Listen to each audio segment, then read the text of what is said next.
నమస్తే బా. ఈరోజు మా ఇంట్లో పని మనిషి వంట అయితే చేయలేదు, మీరే చేసుకోండి ఈరోజు అని చెప్పింది.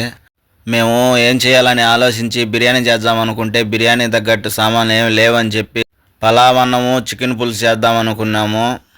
ఈ మధ్యలో ఏడ డ్యూటీ పడుతుందని చెప్పి భయంగా చేసుకుంటా ఉన్నాము. మధ్యలో ఏడ ముసలాం పిలిచిందనుకో పరిగెలా అట్టే. మా ఇమ్రాన్ బైక్ అయితే ఆల్రెడీ డ్యూటీ అయితే ఉన్నది, 12 గంటలకైతే అతను వెళ్ళిపోవాలా. ఈ మధ్యలో తనకి పిలిచినా నాకు పిలిచినా ఎక్కడ పని అక్కడే ఆగిపోతుంది. అందులో అతను పోయి డ్యూటీ నుంచి వచ్చేటప్పటికి 3 అవుతుంది. ఆ టైంలో వచ్చి చేసుకోవాలంటే చాలా ఇబ్బంది అయిపోతుంది. ఒక్కరోజు మధ్యాహ్నం పూట చేసుకునేటప్పటికి ఎంత ఇబ్బందులు పడుతున్నామో మేము, వాళ్ళు అయితే ఎంత ఇబ్బంది పడతారో. కాకపోతే వాళ్ళకి అదే డ్యూటీ కాబట్టి ఇబ్బంది ఏమి ఉండదు అనుకుంటున్నా. చేసుకోండి అని చెప్పిన దానికేమో మంచిదే, బాగానే ఉంటుంది. ఎందుకంటే ఒకరు టేస్టీగా మేము ఉప్పు కారం ఒకరు ఎక్కువ వేసి చేసుకుంటాం అనుకో, ఏదో ఒక రోజు అయితే చేసుకోవచ్చు. కానీ రోజు వంట చేసుకొని డ్యూటీ పోవాలంటే అసలే కుదిరే పని కాదు. కోవిడ్ ఎండల్లో కొంతమందికి అయితే ఇటువంటి అవకాశం కూడా ఉండదు. దీంట్లో మటుకు మేము సంతోషపడాలి కొద్దిగా. అంటే కొంతమందికి ఫెసిలిటీలు ఉండవు కదా, గ్యాస్ అవి పెట్టుకునే దానికి ప్లేస్ అయి ఉండాలి కదా. అందువల్ల కొంతమందికి అది అవైలబుల్ ఉండదు అనుకుంటున్నా.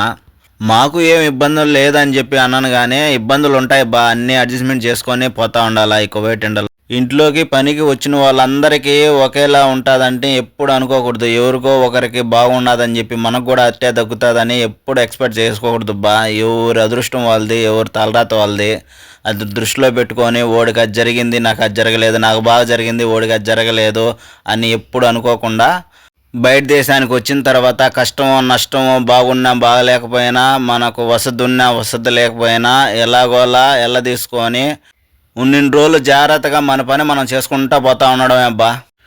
ఇంటికాడ కొంతమంది విదేశాలు పోయి వచ్చిన వాళ్ళు చూసి కలర్ఫుల్గా కనిపించినప్పుడు మేము కూడా పోవాలి బా, మేము కూడా ఇది చేయాలని చాలామంది ఆశపడతా ఉంటారు బా.